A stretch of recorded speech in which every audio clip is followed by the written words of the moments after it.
यांच्या चरणी नतमस्तक होऊन या गावचे ग्रामदैवत यांना वंदन करून महेश्वर वर्गांनी बसलेले भक्तगण, जिज्ञासू सद्भक्तांनो, आज आपण हिंदू संमेलनाबद्दल चर्चा करणार आहोत.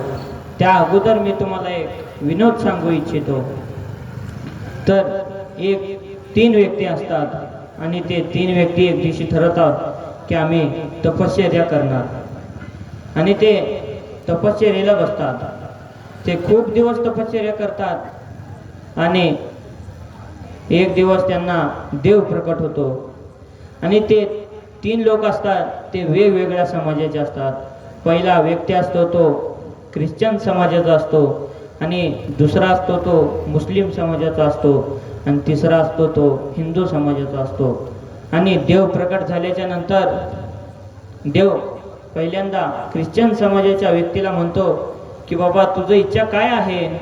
त्यावेळेस ख्रिश्चन समाजाचा व्यक्ती देवाला म्हणतो, देवा माझं इच्छा असं आहे की आमच्या समाजामधलं मतभेद, उच्च नीच म्हणजे लहान मोठं वैयक्तिक मतभेद हे कमी होऊन आमचा समाज कधी एकत्रित होईल. त्यावेळेस देव डोळं झाकतो आणि थोड्या वेळाने त्या ख्रिश्चन व्यक्तीला सांगतो की तुमचा समाज एकत्रित होण्यासाठी कमीत कमी तरी 100 वर्ष पूर्ण लागतील. त्यावेळेस तो ख्रिश्चन व्यक्ती रडायला लागतो आणि देव म्हणतो, अरे तू का बरं रडत आहेस. त्यावेळेस तो ख्रिश्चन व्यक्ती म्हणतो की आमचं समाज एकत्रित झालेलं बघायला मी नसणार आहे, त्याच्यामुळं मला रडू येत आहे. आणि त्याच्यानंतर देव मुस्लिम व्यक्तीला म्हणतो की बाबा तुझी इच्छा काय आहे. त्यावेळेस मुस्लिम व्यक्ती म्हणतो, आमच्याही समाज एकत्रित कधी होणार आहे. वैयक्तिक मतभेद, भांडणं हे सर्व सोडून आमचा समाज कधी एकत्रित येणार आहे. त्यावेळेस देव डोळं झाकून बसतो आणि मुस्लिम व्यक्तीला सांगतो की तुमचा समाज एकत्रित होण्यासाठी कमीत कमी तरी 150 वर्ष पूर्ण लागतील. आणि तोही रडायला लागतो. देव म्हणतो, अरे बाबा तू कशाला रडत आहेस. त्यावेळेस तो म्हणतो की आमचा समाज एकत्रित झालेला मी बघायला नसणार आहे, म्हणून मला रडू येत आहे. त्याच्यानंतर देव हिंदू समाजाच्या व्यक्तीला विचारतो की बाबा तुझी इच्छा काय आहे. त्यावेळेस तो हिंदू समाजाचा व्यक्ती देवाला म्हणतो, देवा माझं या दोघांसारखंच इच्छा आहे, म्हणजे आमचा समाज देखील कधी एकत्रित येणार आहे. वैयक्तिक मतभेद, भांडणं, छोट्या छोट्या गोष्टीवरून भांडणं करतात आमच्या समाजामधले लोक, ते सर्वजण कधी एकत्रित येणार आहेत. त्यावेळेस देवच रडायला लागतो आणि देव रडायला लागल्यावर त्या तिघांना काही कळत नाही आणि ते तिघं कसं वसं धाडस करून देवाला विचारतात की देवा तुम्ही का बरं रडत आहे. त्यावेळेस देव त्यांना म्हणतो की हिंदू समाज एकत्रित कधी होतंय हे मला माहीत नाही आणि मी एकत्रित झालेलं बघायला नसणार आहे, म्हणून मीच रडत आहे आणि त्याच्यामुळे मला रडू येत आहे. तर या सांगण्याचं तात्पर्य असं आहे की आपण सर्वांनी एकत्रित आलं पाहिजे. सावरकर असून द्या, छत्रपती शिवाजी महाराज असून द्या, संभाजी महाराज असून द्या, या सर्वांनी आपल्याला एकत्रित यायला सांगितलं, पण आपण एकत्रित आलेलो नाही. आपल्याला सर्वजण सांगतात, डॉक्टर हेडगेवारांनी सांगितलं आपण सर्वांनी एकत्रित आलं पाहिजे, समाजकार्य केलं पाहिजे, पण आपण एकत्रित येत नाही. आपल्या समाजामधल्या एका व्यक्तीवर किंवा समाजामधल्या लोकांवर बाहेरचे लोक येऊन अत्याचार करतात, पण आपण ते लांबून बघतो. अभी चुप बैठो मेरे दोस्त, कुछ ना बोलो. अभी चुप बैठो मेरे दोस्त, अभी कुछ ना बोलो. जलने दो पड़ोसियों का घर, आग मेरे घर तक थोडी आई आहे. तर बाबा आपल्या समाजामधल्या व्यक्तींवर बाहेरचे लोक येऊन अत्याचार करतात, पण आपण ते लांबून बसून बघतो. जर तिथल्या जागी त्या ठिकाणी त्या व्यक्तींचा जर आपण समूळ नाश केला तरच आपला धर्म पुढे जाणार आहे. म्हणून आपण सर्वांनी एकत्रित आलं पाहिजे. हिंदवा सोदरा सर्वे न हिंदू पतितो भवेत, मम दीक्षा हिंदू रक्षा, मम मंत्र समानता. सर्व हिंदू हे एकाच उदरातून एकाच पोटातून सर्वजण जन्मलेले आहोत. त्याच्या कुठल्याही परिस्थितीमध्ये पतन होता कामा नये. त्याचबरोबर आपण माझे हिंदूंचे रक्षण करणे ही माझी दीक्षा आहे आणि म्हणजेच हक्क आहे. आणि आपण सर्वांनी हिंदूमध्ये समानता ठेवणे हे माझे कर्तव्य आहे. यावर्षी राष्ट्रीय स्वयंसेवक संघाला 100 वर्ष पूर्ण झाले. नागपूरच्या एका लहानशा वाड्यामध्ये संघाची संकल्पना डॉक्टर हेडगेवारांनी मांडली व त्या संपूर्ण भारतामध्ये पूर्ण पश्चिम दक्षिण उत्तर सर्व ठिकाणी व्यापलेले आहे. त्याच्या 100व्या स्थापना दिनानिमित्त हे हिंदू संमेलन आयोजित केलेलं आहे. आणि त्यातून संघाने म्हणजे हिंदू बांधवांना एकत्रित करण्याचं कार्य घेतलेलं आहे. आणि आपण या ठिकाणी कुठल्याही जाती धर्माबद्दल न बोलता आपण सर्वजण हिंदू आहोत म्हणूनच एका ठिकाणी आलेलो आहोत असं म्हटलेलं आहे. आताच्या श्लोकामध्ये पहिलं वाक्य असं आहे, हिंदवा सोदरा सर्वे, म्हणजे आपण सर्वजण हिंदू आहोत. एकाच आईच्या पोटातून एकाच भारत मातेच्या पोटातून आपण जन्मलेलो आहोत. जर आपण सर्वजण एकत्रित जर झालो तर आपण अखंड भारत सरकार होताना बघणार आहोत. एकता बलम ही समाजस्य तस्मात एकत्वम आवश्यकम, म्हणजे एकता ही समाजाची शक्ती आहे आणि एकता ही खूप गरजेची आहे. जर आपण इथं सर्वजण एकत्रित जर झालो, जर आपण सर्व हिंदू समाज आपला जर एकत्रित आला तर भारत आपला भक्कमपणे उभा आहे. आणि जर आपला समाज जर विस्कळीत झाला तर आपण म्हणजे आपलं जे समाज आहे ते जर विस्कळीत झालं तर आपल्या भारतावरती संकट येणार आहे. म्हणून आपल्या सर्वांनी एकत्रित येऊन समाज कार्य करायचं आहे. आपण सर्वजण एकत्रित जर आलो तर आपण इथेच जिंकलेलो आहोत आणि जर आपण सर्वजण विस्कळीत जर झालो तर आपण इथेच हरलेलो आहोत. म्हणून मी तुम्हा सर्वांना सांगू इच्छितो की आपण सर्वांनी आपापसात एकता व बंधुभाव निर्माण करायचा आहे.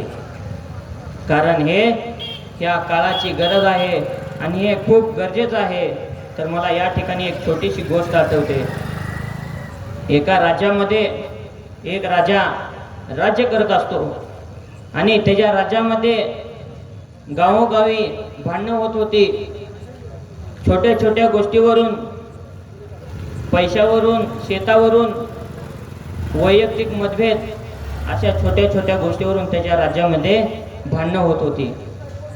पण तो राजा समाजाला कुठल्याही गोष्टीचं कमी करत नव्हता. सर्व म्हणजे त्याच्या राज्यामधल्या सर्व लोकांना दान धर्म करत होता. तरी देखील त्या समाजामधले लोक वैयक्तिक मतभेद या गोष्टीवरून सर्वजण भांडत होते. आणि ही वार्ता राजाच्या कानावरती जाते.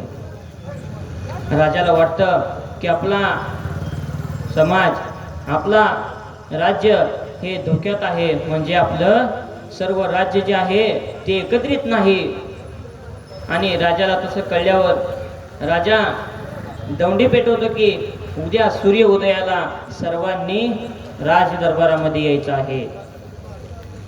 आणि सर्वजण सूर्य उदयाला राज दरबारामध्ये येतात. राजा देखील त्या ठिकाणी असतो. आणि सर्वजण एकत्रित आल्याच्या नंतर राजा सेवकाला सांगतो की अरे तू एक मोठं दोरखंड घेऊन ये. तो सेवक जाऊन दोरखंड घेऊन येतो आणि राजा त्या समाजामधल्या, त्या राज्यामधल्या लोकांना म्हणतो की तुम्ही हे तोडून दावा, हे तुम्ही तोडून दाखवा. त्यावेळेस समाजातले काही बलवान व्यक्ती, शक्तिशाली व्यक्ती पुढे येतात. ते तोडण्याचा प्रयत्न करतात पण ते तुटत नाही. पण एक मोठी गोष्ट होती, म्हणजे सर्वात अत्यंत महत्त्वाची गोष्ट होती ती म्हणजे ते छोट्या छोट्या धाग्यापासून मोठं दोरखंड बनलेलं होतं. पण त्या बलवान व्यक्तींना देखील ते तुटलेलं नाही. काय त्या बलवान व्यक्तींना देखील ते सुटलेलं नाही. त्यावेळेस राजा सेवकाला सांगतो की ह्याच्यामधलं जे छोटं धागा आहेत ना, हे सर्व वेगळं कर. तो सेवक वेगळं करतो आणि राजाला म्हणतो हे झालेलं आहे. राजा त्यावेळेस सर्वांना वाटायला लावतो. तो सेवक सर्वांना तो धागा देऊन टाकतो. सर्वांकडे तो धागा पोचतो आणि पोचल्यानंतर राजा म्हणतो हे धागा तुम्ही तोडा. त्यावेळेस ते राज्यामधले लोक सहजपणे तोडतात. राजा त्यावेळेस त्या समाजामधल्या त्या राज्यामधल्या लोकांना शांतपणे सांगतो की ज्या वेळेस हे दोरखंड एकत्रित होतं त्यावेळेस तुम्हाला हे तुटलेलं नाही, पण ज्या वेळेस या दोरखंडामधले छोटे छोटे धागे वेगळे झाल्यावर तुम्हाला एका क्षणामध्ये हे तुटलेलं आहे.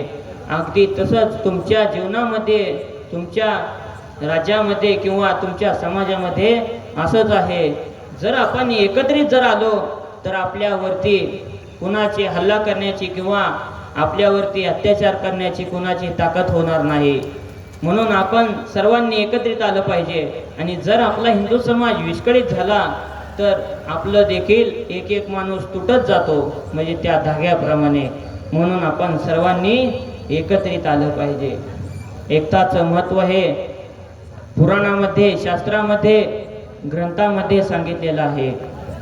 ज्या वेळेस प्रभू श्रीराम रावणावरती विजय प्राप्त करण्यासाठी गेले होते त्यावेळेस त्यांच्या वाटेमध्ये एक मोठी अडचण होती, ती म्हणजे समुद्र.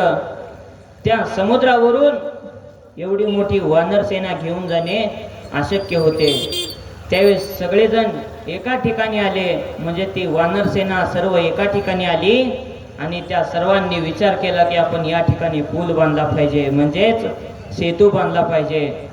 ते सर्वजण एका ठिकाणी आले आणि त्यांनी सेतू बांधला आणि त्यावरून ते श्रीलंकेमध्ये गेले आणि त्या ठिकाणी त्यांनी रावणाचा पराजय करून यांनी विजय मिळवला आणि त्या ठिकाणी त्यांनी धर्म स्थापन केला.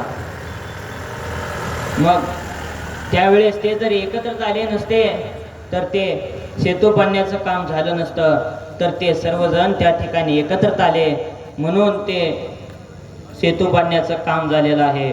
तसंच आपण सर्वांनी एकत्रित आलं पाहिजे. आपण एकमेकांचे बंधू आहोत हे समजून आपण समाजाचं कार्य केलं पाहिजे. जर आपला हिंदू धर्म परम वैभवापर्यंत जर घेऊन जायचा असेल तर आपण सर्वांनी एकत्रित आलं पाहिजे.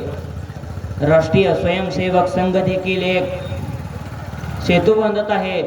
त्या सेतूचं नाव आहे हिंदू एकत्रा, म्हणजे सर्व हिंदूंना एकत्रित करण्याचं कार्य हे राष्ट्रीय स्वयंसेवक संघ करत आहे. म्हणून त्या संघाला आपण मदत करायची आहे, त्या संघामध्ये आपण सामील व्हायचं आहे. जर आपला धर्म, हिंदू धर्म जर परम वैभवापर्यंत न्यायचा असेल तर राष्ट्रीय स्वयंसेवक संघ हा एकमेव पर्याय आहे. त्याच्यामुळे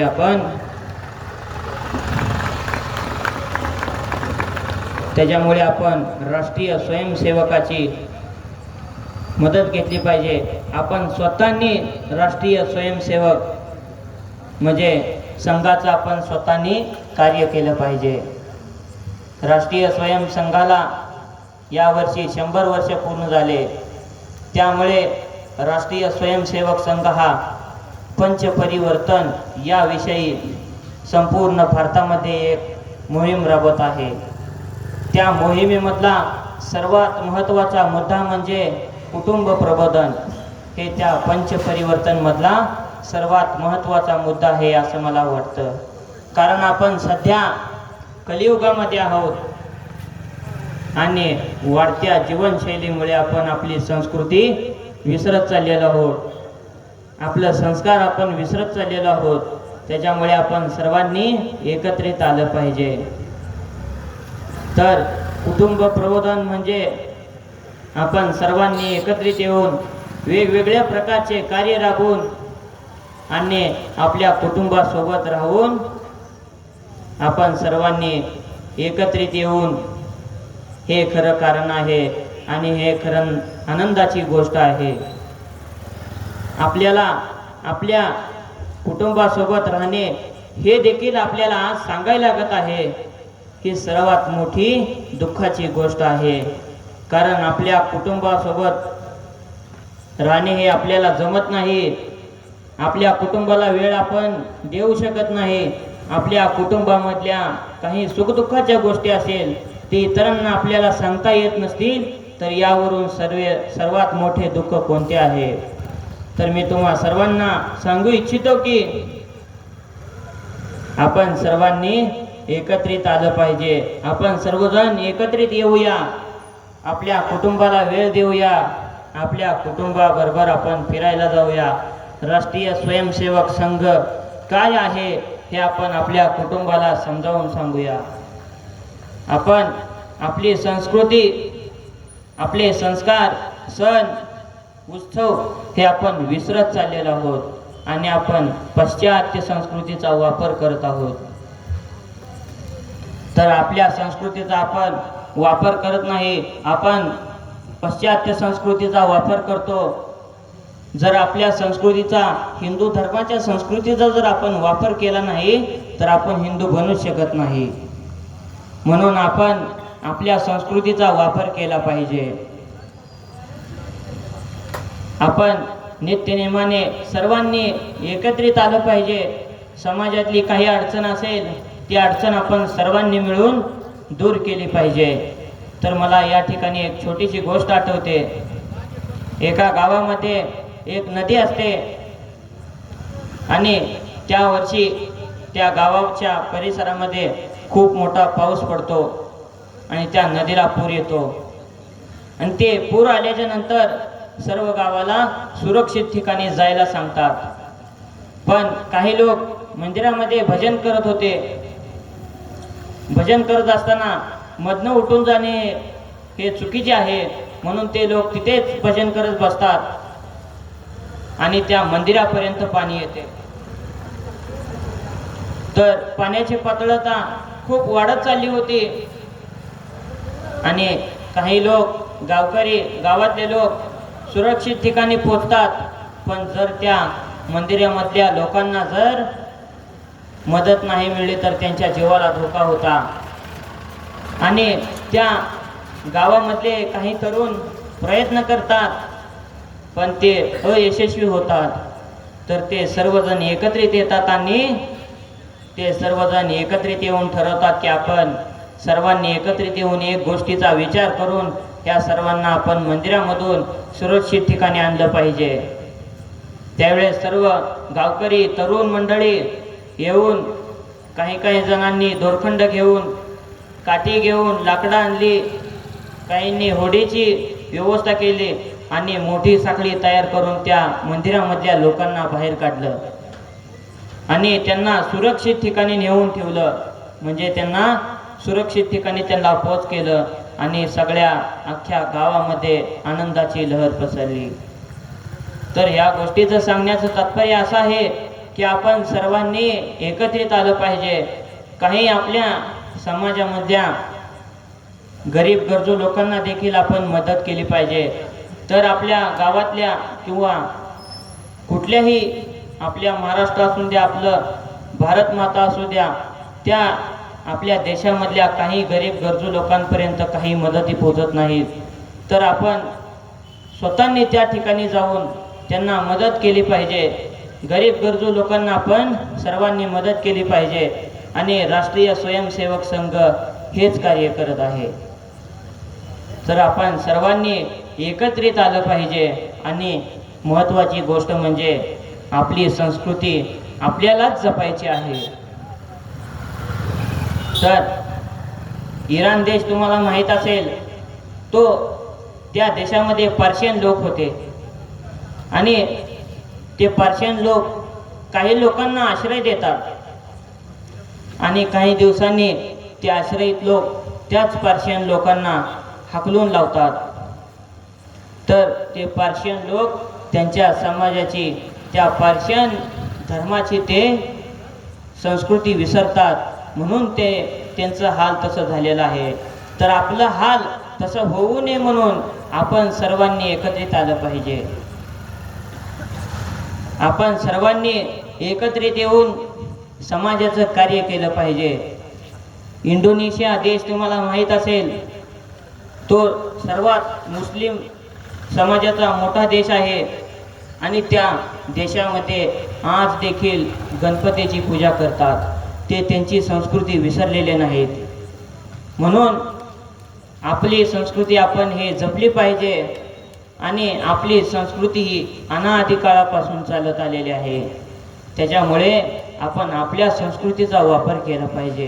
पाश्चात्य संस्कृतीचा वापर न करता आपण आपली संस्कृती जपली पाहिजे. तर एवढे सांगून आजचे आशीर्वचन पूर्ण करीत आहोत. ओम शांती शांती शांती. धन्यवाद.